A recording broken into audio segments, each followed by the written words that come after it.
Liburan panjang tahun baru di tengah pandemi COVID-19, tempat wisata Curug Ciputri, Desa Tapo 1, Kecamatan Tenjolaya, Kabupaten Bogor, mulai ramai dikunjungi wisatawan dari Jabodetabek. Wisatawan mengaku memilih liburan ke wisata alam pegunungan Curug Ciputri ini, selain udara yang sejuk juga untuk menghindari kerumunan massa. Wisata Curug Ciputri yang baru dibangun oleh pihak pengelola di kawasan kaki Gunung Salak ini sudah mulai banyak didatangi wisatawan. Namun tempat yang menjadi favorit di tempat wisata ini adalah air terjun dan camping family. Untuk menghindari kerumunan massa dan mencegah penyebaran COVID-19, pihak pengelola menerapkan protokol kesehatan dan melakukan pembatasan tenda di area camping, juga menyediakan fasilitas pencuci tangan di sejumlah tempat.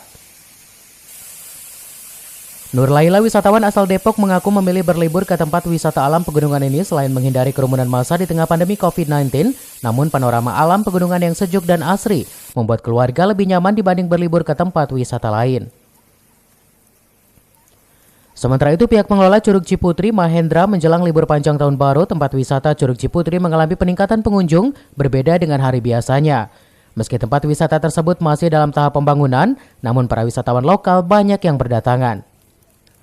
Harga tiket masuk ke tempat wisata ini pengunjung hiking untuk hari biasa dikenakan tarif sebesar Rp20.000, sementara untuk weekend Rp35.000 dan Rp65.000 untuk camping family.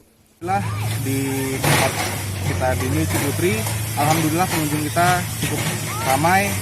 Tapi walaupun pengunjung kita ramai, di tengah kondisi pandemi ini kita tetap mematuhi untuk protokol kesehatan. Ini kan di tengah pandemi ini ya. Nah, gimana menurut Mbak? Ya lumayan enaknya sih sepi, cuman kita kan tetap di jalan pakai masker, terus bawa hand sanitizer juga. Anaknya juga dipakein masker juga.